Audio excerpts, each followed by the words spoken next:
Hello, everybody. Welcome to another episode of the Thriving Adoptees podcast. So today I'm delighted to be joined by Karen. Karen, welcome to the show. Thank you for making time for us today. Really appreciate it. Looking forward to another chat. Thank you. Thank you for having me. Yeah. So could you introduce yourself to the audience, please? Sure. So my name is Karen Park. I have been with my agency, which is named Children's Choice, for I'm carefully saying 20 years, which is crazy, almost 21. So I have, my agency is Children's Choice, and my current position is I oversee all of the programs in Pennsylvania.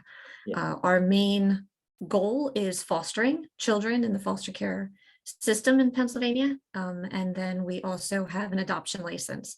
So for the kiddos that are not reunified with their families, we are able to provide the adoption services for those families or the permanency plan, because sometimes kids move towards guardianship with their foster families. And we also help prepare those kids with different services to help them get into their permanency goal, whether it's being reunified with their parents, being adopted, or sometimes kids, older kids, youth particularly, will age out of the system. So we help them find supports and we help prepare them for that process. In Pennsylvania, they can actually be in care until the age of 21. Ah, right. Okay. Yeah. In care till 21. That's pretty forward thinking. I think a lot of the states, and I think in the UK it's 18. I think it's not something that familiar with, but it seems that they do. There's a lot of concern around aging out. A lot of people share those concerns and people needing preparation. Absolutely. And to kind of go along with that, it's scary to think kids at 18 are on their own. Some teens choose to do that. And the nice thing, I mean, I hate to say nice, but if they struggle, they can come back. They can come back and ask to come back into care. They can sign themselves back into care, and we will help them find another foster family, resource family, to provide a safe living environment for them so that they're not finding themselves homeless or living in an unsafe situation. Yeah. It sounds like a really useful safety net. Yes. Yeah. So, almost 21 years. So yeah, I'd love you to share what you've learned over those years in terms of, obviously the audience is adoptive parents and older adoptees, adult adoptees.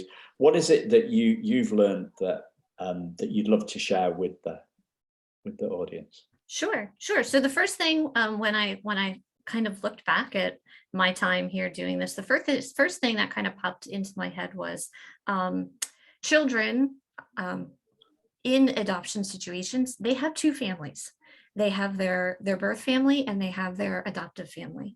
And at the time of adoption, whether it's infant adoption, international adoption, or an older youth adoption, whether it's through foster care or whether through a private circumstance, that birth family doesn't go away for that child.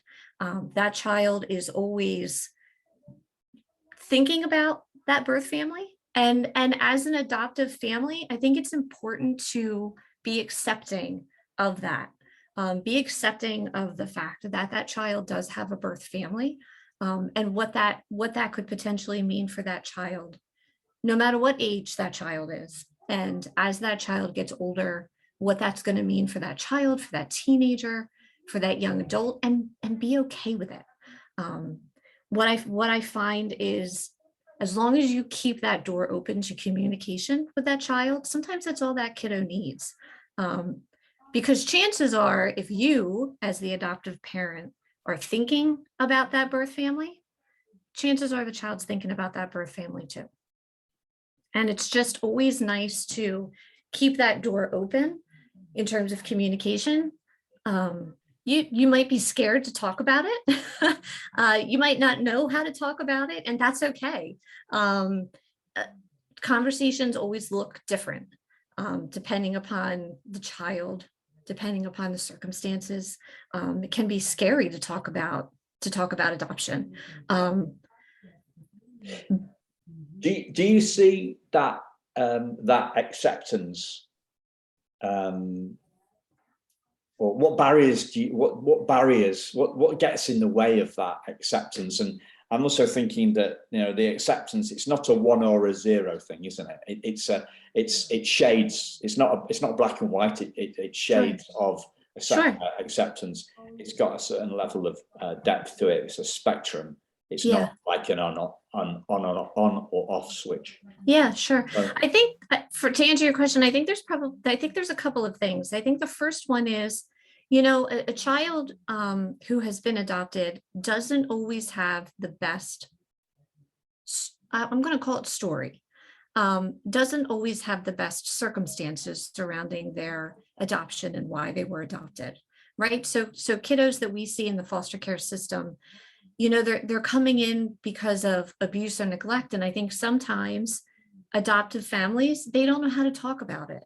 They don't know how to present that information to a child in a way that a child is going to understand it, because they don't want to hurt that kiddo, and they don't want it to negatively impact that child. And so I think sometimes it's just they don't know how to talk about it. I think in other situations, I think it's a matter of we're the parents and we don't want to have that conversation because we don't know what that child is going to do with that information.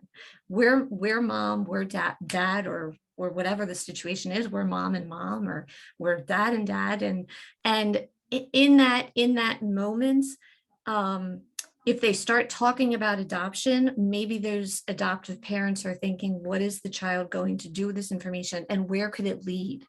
Could it potentially lead to the child, when they get older, is going to leave us and want to go find their birth family?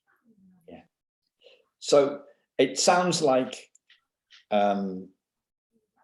it'll be different things for different people. But here we've got, on one level, you could say it's overthinking. On a different level, you could say it's worrying. On another level, you could say it's anxiety. Yes. On an extreme level, you could say it's fear. And at the most extreme, you could say it's a terror. Yes. And I think for all of them, I understand. I would have to say it's understanding, and this is why it's so important to receive training on it, to talk to other people about it, to talk to the agency about it. How should we handle this? What's the best way to go about it? Because not talking about it, right? Not talking about it in the house is only going to cause challenges later on. Goodness, if the child finds out on their own when they're older, then they feel as though the family has kept secrets from them, the family has lied to them. That can be very damaging as well. I'm actually thinking about my own mum. About this, and obviously adoption was very different. It's very different in 2021, and it's changed a lot since 1967 when I was adopted. But I would say that my mum would be somewhere in that. I've seen just odd things from her. She would be in that kind of in a different camp, really, more kind of like an indignation about it, because what she was told was that nobody would know if she didn't tell. If my mum and dad didn't tell me, nobody else would know, and my records would be sealed. They wouldn't be able to get anything. And they did tell me. They told me before I was 2, but yet the rules changed, and when the rules changed, they felt that was, when they heard that the rules had changed, my mum thought that was kind of unfair, that somebody had changed the rules. That was just an aside, really. I don't know quite where I'm going with that, but just to bring it a personal context. Sure. Yeah, and I would say that her view on this has changed, actually.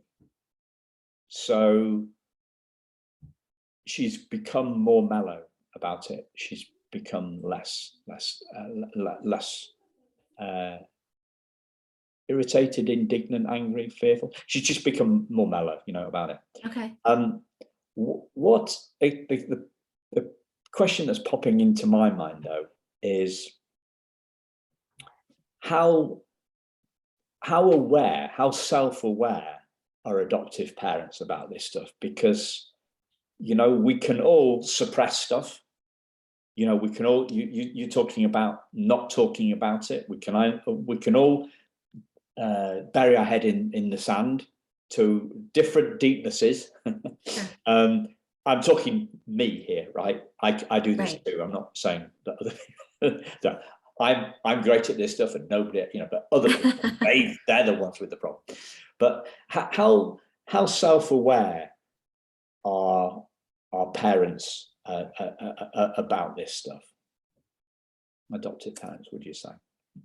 I Do they have blind spots? To what extent are the blind spots? I think that from my experience, kind of, you said it's changed so much over the years, and I have just seen it over the past 20 years that it has changed. We want parents to be more open. We want them to be a little bit more understanding. I can give you an example of a service that we do here, Children's Choice. We will help older adopted children who are now older, so they're young adults, or birth parents find each other again and relocate each other, and start to build a connection if they didn't have one. And one of the things I have had, unfortunately, I've had more than one conversation with somebody who will call me and say, my parent passed away, and as I was going through my parents' documentation, I have come to discover that I was adopted. And they're devastated. They don't know what to do. They don't know where to start. They've lost their parent, and now they've lost the sense of who they are, because they thought this was their biological parent, and now they're finding out after the fact that it was not. And so I think over time, trainings, I think literature, there's support groups, there's, social media. I think there's a lot more happening just in terms of being more self-aware. And I think it's gotten a lot better. But I think there's still a fear out there, I think. And I think there's still that, how do we talk to our children about the fact that they have this birth family, and what's the best way to support the child in our home as they get older? Yeah. It's interesting because I had the first email on the back of the podcast the other day. I think it's the first one completely out of the blue, from somebody that didn't know me at all. And they were asking a question that alludes to what we're talking about here. They wanted to know how to talk about a certain thing that was happening for the birth mother, or the birth father, actually, I think it was, and wondering how to take it, wondering how to should I tell them this? And it was, I found it I found it very surprising that somebody would ask that question, and to me it was, well, we all need stuff we need people to bounce stuff off. Mm-hmm. Because if we're afraid of what's going to happen, then we kind of need to talk it through, because otherwise we'll just be in that echo chamber, when the stuff's going around in our head about, what should I do about this, what should I do about that, and we go down the overthinking thing, which I'm very good at. You don't get any answers you don't really get any answers, Right. with that, whilst the dominoes are falling, like the domino that, what if. So I guess the sounding board's quite important for us to get out of our own heads. And the reason I brought up the self-awareness thing was because I just wanted to prompt that to in the listeners, adoptive parents listening. Do I need to bring this fear of mine out of the darkness, where I'm kind of like shoving it away, and bring it out into the light, and talk to somebody about it, or think about it myself rather than shutting it off? Yes. And talk to somebody else about it, if for no other reason that they can tell me, well, yeah, I had that thought as well too. You're not going mad. Yes. This is, we're normalizing all this stuff. There's Absolutely. nothing wrong. I'm not. What do these people say? It's a normal. It's a normal response to an abnormal situation. And adoption is such a beautiful thing, to be able to provide a home for a child, but it can be very complicated. And for those people who have never adopted or don't work in the adoption field or have experience, you don't realize all of the complications that it can have. And for families, just like you said, for families who have adopted and they don't know what to do and how to handle a conversation or a fear, talk to somebody. It's okay. It's okay to talk to another adult, to another person who has adopted, to make outreach back, make outreach back again to your agency and say, hey, we're in this place, and the kiddo's getting older and they're starting to ask questions, and I just need some guidance. Yeah. I know, funny little story. I've been to plenty of adoptions where I have worked with families, and it's such a blessing to see that judge grant an adoption, and that family will look at me and say, thank you, and we hope we never see you again. Yeah. Because they're starting their life there as an adoptive family, and it's great to see. And I always say to them, I'm always here if and when you need me. Yeah. Don't be afraid to call me. Yeah. Because something could come up, a question could come up. Call me. We always say that. And sometimes I do hear back from our families, and I'm glad that they call, because we want to help them. Because the other piece is, once an adoption happens and that family is on their way, that doesn't mean things are going to be glorious, and everything's going to be roses and rainbows, right? Kids are going to experience challenges, and they're going to experience behaviors, and it's always important to make outreach and get the services and help that those kids need, because a lot of these kids, not all of them, of course, but a lot of these kids do experience challenges surrounding their adoption, and what it means, particularly older children, who know more about what's going on, and can process it more. They can have challenges, whether it's right after the adoption or years after the adoption. And it's important to be able to reach out and get the help. Yeah. And that's okay. Yeah. There's a funny thing about this, because I did a lot of work with outside of the adoption space with kids, children's happiness training and coaching and all sorts of different things around that. And what I actually found, I've mentioned this before on the podcast, is that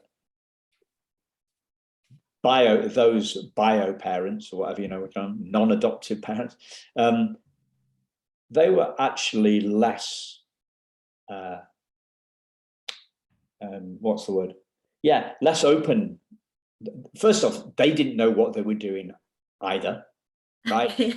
Sure. So, Yep. I was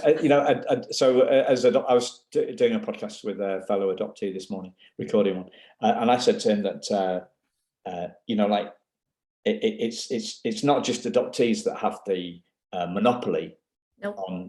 on self-doubt, right? And like, we think it's an adoption issue. No, Right. it's a human issue. It's a human issue.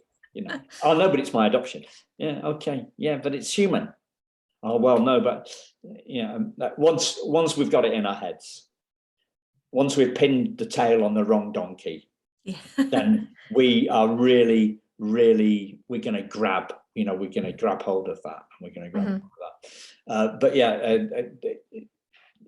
so adopted parents, well, it's because I'm adopted. Because I've adopted, I don't know.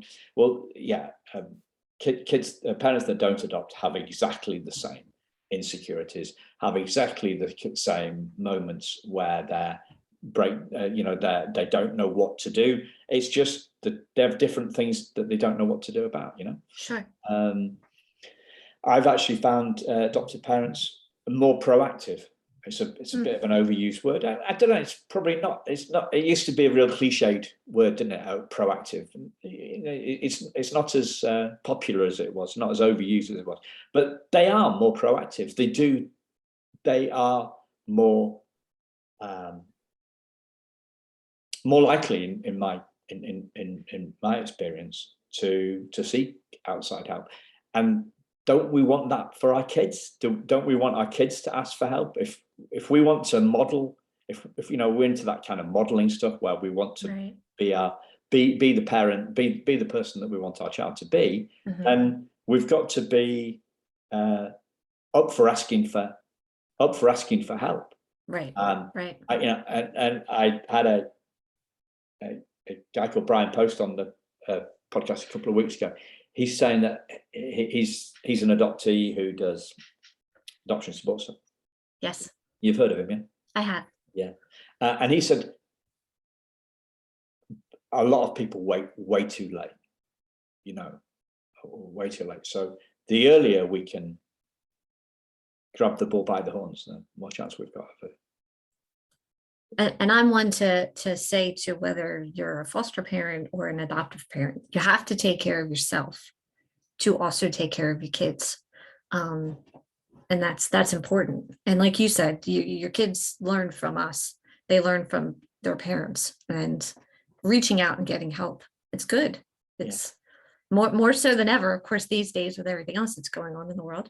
But our kids, it's interesting. You say, sometimes with what our children are going through, it's not just because they're adopted. Our kids these days are going through so much, whether they're adopted or not adopted. There's just so much happening in the world that our kids are experiencing at such a younger age. So any parent, whether you're birth parent, adoptive parent, a stand-in parent, a guardian, older siblings, taking care of the younger kids in a situation, just being mindful about what's going on. Having those conversations, checking in, making sure that they're okay. So what sort of things do you mean by that, looking after yourself, that self-care? Because some of this stuff that I see on social media and the adverts and everybody trying to jump on some bandwagon, and it's really superficial stuff like bubble bath. Do you know what I mean? Like, it's just, I have been, I've been criticized for being too deep, and I'm not always the fastest with words, as listeners might be able to tell from the podcast. But I didn't think of the answer till the following morning, and the answer was to the answer that I would have liked to have come up with. Would you prefer me to be too shallow? Do you know what I mean? We live in, and some of the problems that you're alluding to, I think, are a lot. The social media and the shallowness of that, and everybody trying to live their best life, and we're comparing what's going on in our insides with what's going on their outsides. They look to have it all sorted. why aren't I like that? I mean, it's the irony is that those people feel exactly the same on the inside. They're just putting on a brave face because Sure. that's what kind of people do. So yeah, self-care is more than bubble baths for me. And but you know, like the bubble bath manufacturers are going to jump on that bandwagon because they know that we're emotionally driven creatures. And you know, retail therapy is an excuse for doing some serious damage with the credit card, isn't it? It makes us like, oh yeah, retail therapy. Well, yeah, it only works until the credit card bill comes, and then you've got so. Anyway, off my bandwagon. Sorry. Sure. No, that's not a bandwagon, isn't it? There's something else. What does meaningful self-care look like to you, Ken? For me, meaningful self-care in terms of taking care of yourself as an adult is taking care of children. And you know, I'm not trying to harp on taking care of children who were adopted, but taking care of children who are having behavioral issues, who are struggling emotionally, can really wear a parent down. It can create long days. It can be stressful. It can be challenging. And I find some parents can take things personally. And so I think it's important really that a parent has a way to, I don't want to say remove themselves from the situation, do something for you. Find something. One thing is find something that you enjoy doing. Go for a walk. Put your earbuds in, go for a walk. It's still here in Pennsylvania right now. It's still beautiful out. It's November. Go for a walk. Just listen to some music and get out of the house for a little while. You know, get a hold of a friend, go back out to a restaurant, as long as you feel safe, you know, doing that, because we're still in the pandemic. Taking care of you. You know, sometimes we get so wrapped up in our children and in our children's lives. Sometimes I think we forget about ourselves and what we need. I am a firm believer that there are times that our parents need to seek counseling for themselves.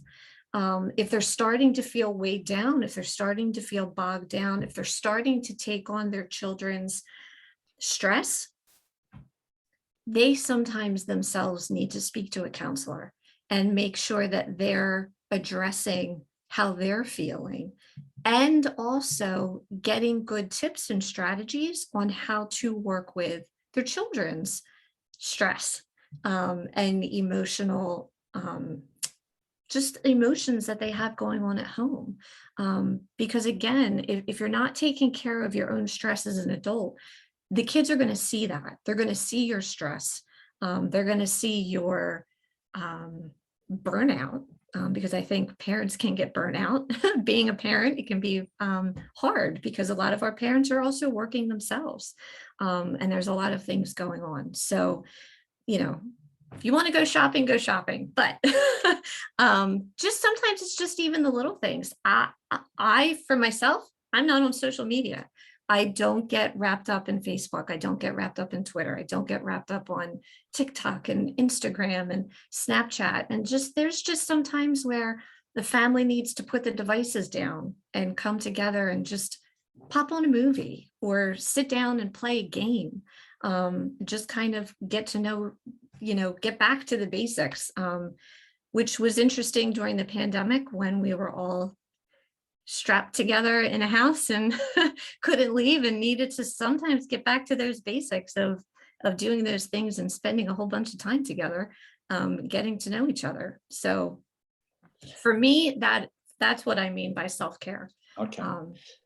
I'd like to take you back to the bit when you talk about taking it personally. So what do you mean by that? I don't want parents to feel as though if their children are struggling, if their children are struggling with their emotions, if they're upset, particularly children, again, I know I'm focusing on children who have been adopted, if they're feeling emotional, if they're angry, you know, sometimes kids that are learning their story and kind of learning more about what happened to them can be angry. Adoptive parents or families in those types of situations shouldn't take those things personally. It's not a reflection on their home. It's not a reflection on them. It's something that the child is going through, and you need to focus on being there for the child and being a support on the child. I have heard parents tell me that they're feeling as though the child is taking it out on them. And that's really just the parent not understanding too much of where the child is coming from, and trying to help that family get through that time and that stress. Yeah. Because it's for me, it's like, what's going to help them take it less personally? It's like, because it's like, well, yeah, I just take it less personally. It's like one of those things. It's not. Nobody would choose to do that, right? Nobody would choose to take it personally. Sure. So it's easier said than done. It's easier said than done. Absolutely. So what's, and again, it's not a yes or, this isn't a yes or no. It's a bit like, we're back to that start, aren't we? You know, the start point where I was talking about overthinking, to worry, to anxiety, to fear, to terror, right? It's a depth thing, isn't it? It's this taking stuff personally is one of those things. It's not, do I take it personally or don't I take it personally? It's not a yes or a no. It's Sure. a matter of a depth, and it's about, and I guess it's a matter of whether that is being in the vice-like grip of that, being in a vice-like grip of it. This is me. I'm a failure as a parent. I've been on, I've listened to all these podcasts. I've been on all this training, and I'm still taking it personally, right? So, take a big breath, guys. It's not your fault, right? It's not. Right. It's funny you said that, because a lot of times when I have parents call me and they're feeling this way, and I can hear it. I can hear the anxiety in their voice. I can feel their stress. And a lot of times I'll say to them, where are you? You know, what's going on right now?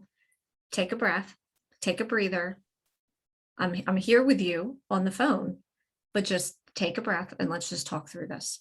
And it kind of helps them to just, okay, look, we can do this. And, just to kind of help them see what's going on, because I think too, I'm not in their house. I'm not living with them. I'm not in their situation. They're living with these kiddos 24 hours a day, 7 days a week.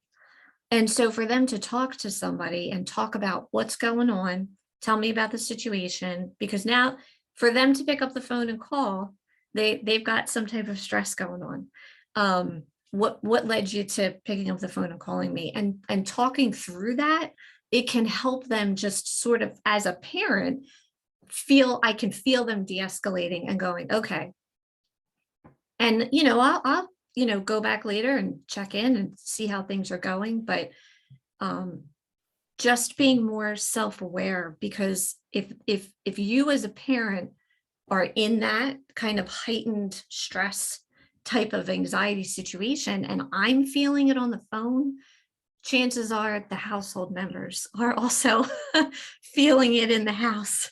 And that sometimes, unfortunately, can add to the situation that's happening. Yeah. So it's almost like a pressure release valve, isn't it? Yes. Yeah. It is. So the advice is try different pressure release strategies, or try different things.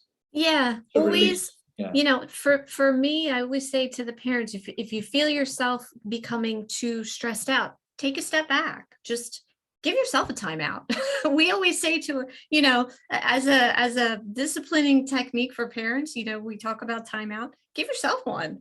Take yourself to your bedroom and just put on some music, or give yourself a little timeout. Kind of think about the situation. Okay, what's going on?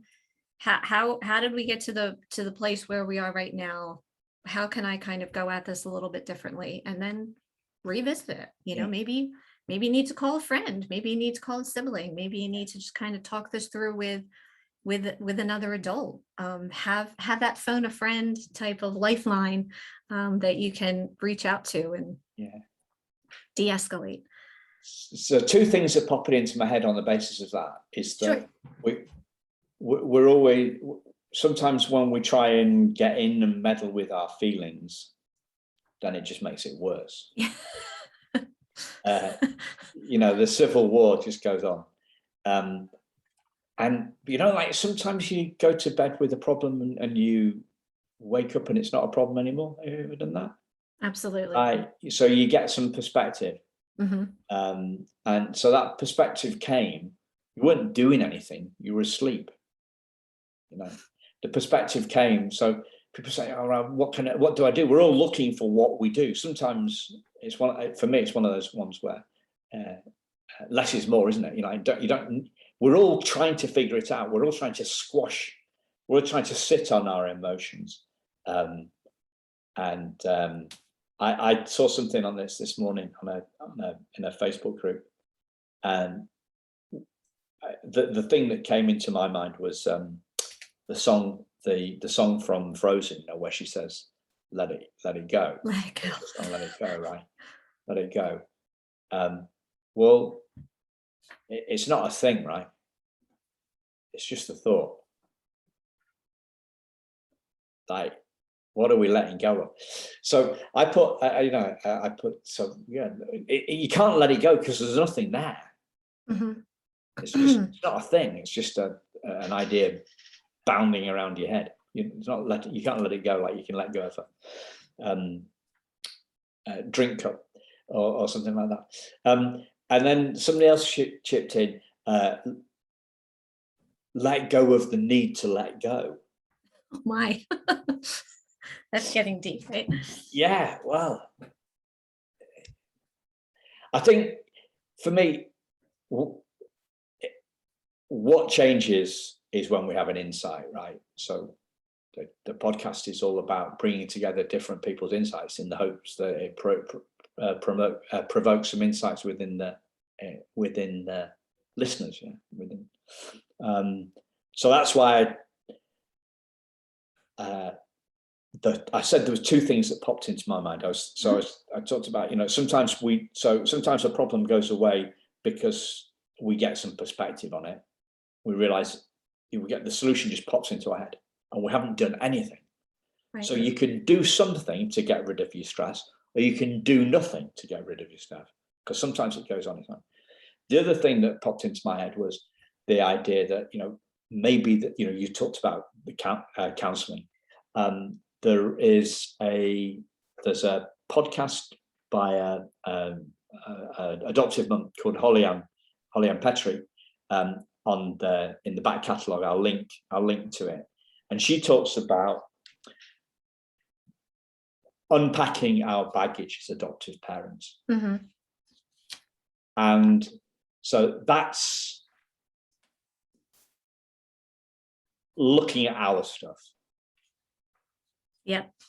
That's looking at our stuff. So that would be another thing that people could do if they they don't know a counsellor, they can't get a counsellor recommended, they can't afford a counsellor, they're not getting help off the people that they thought were going to help. Just listen to Holly Ann's. She's got 9 kids, I think. Wow. So she's got a lot going on, and her self-care stuff, her personal, her self-awareness.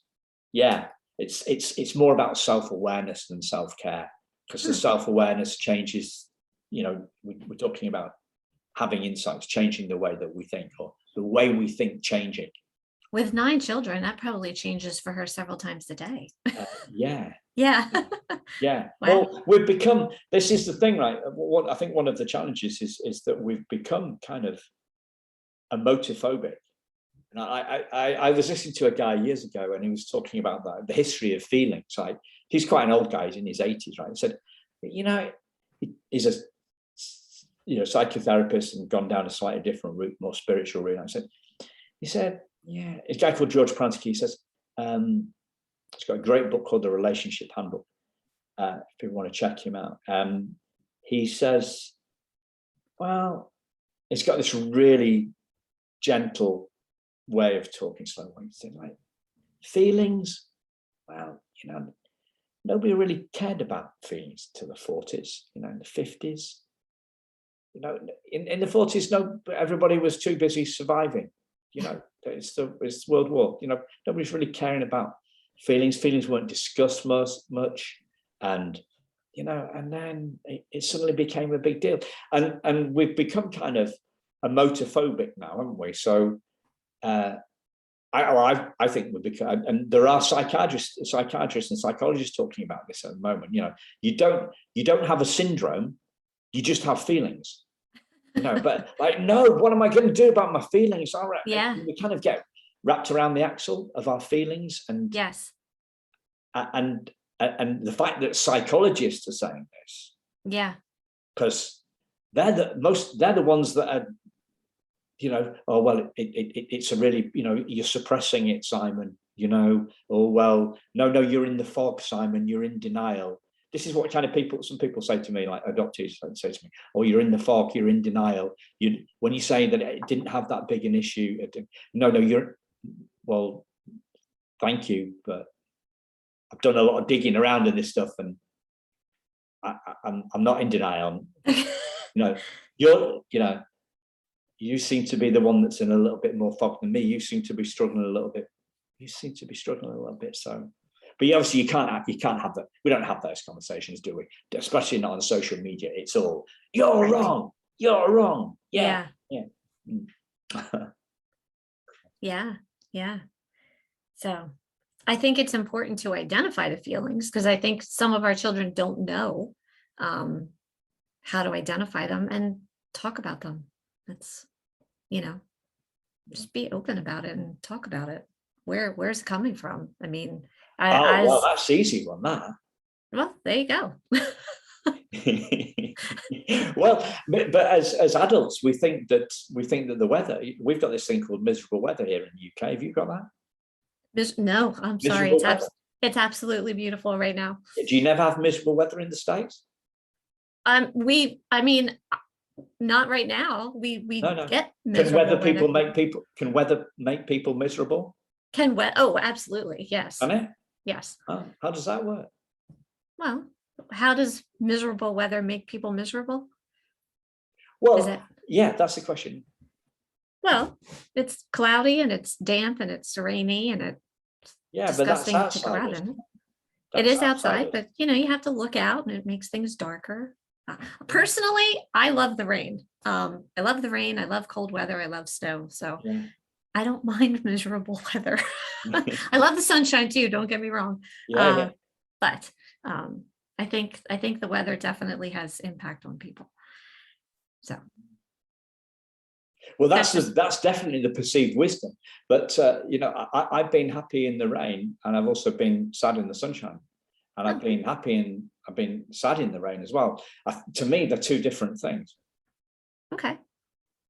Because it's always coming from, for me, feelings are an inside job. True. I mean, I guess it's, they say sunny days always help with your, people say sunny days can help with your happiness, but. Well, yeah, I mean, so as I say, I've been happy in the sunshine, and I've been sad in the sunshine as well. This is true. Yes, if you're having a very hard day, I can see it. I can see where that would go. I think the weather and happiness are two different things. Two different things. I think they're like an x-axis and a y-axis, right? They're not. There may be an intersection, but it's not a causal relationship, right? Yes, this is true. But you are in the UK, so you probably have a lot more rain on a daily basis than we do in the States. Yeah. Well, I don't know. I love to play around with this idea, because for me, it's a safe space to play. but people think I'm a little bit nuts talking about it.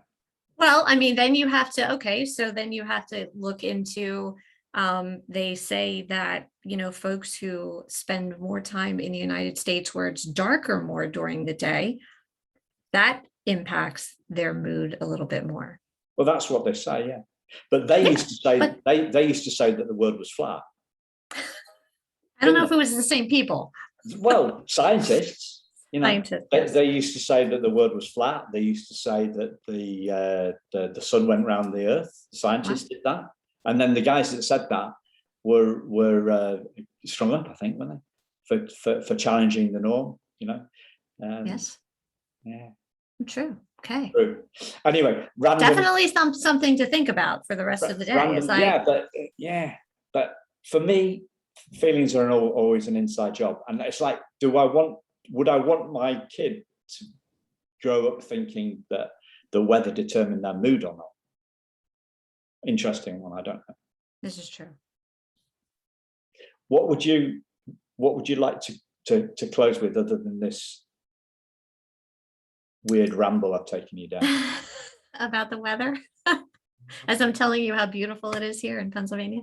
I guess the takeaway is, what? Adoption, I think I said this earlier, it's really a beautiful blessing for families. It's a beautiful thing for children. It's a wonderful way to expand families and provide permanency for kids. I have been blessed to have a cousin in my family who was adopted. So I absolutely am loving getting to know her as she gets older. And her personality is getting more and more funnier as she gets older. Right. But adoption, it's important to know that it's okay to talk to people. It's okay to reach out. It's okay to reach back out to your agency as kids get older. And as if you're listening and you're an older adoptee, it's okay to still feel like this and to still think about your birth family. And even when you're going through milestones and holidays, your mind is probably wandering back to your birth family. I mean, Thanksgiving is in a couple of weeks and Christmas is coming up, and it's okay to be thinking about them and talk about it if you want to talk about it. It's important to remember them too. So, thanks for coming on, Carolyn. Thank you for listening, listeners. And yes. We'll see you or speak to you all very soon. Thank you. Thanks a lot.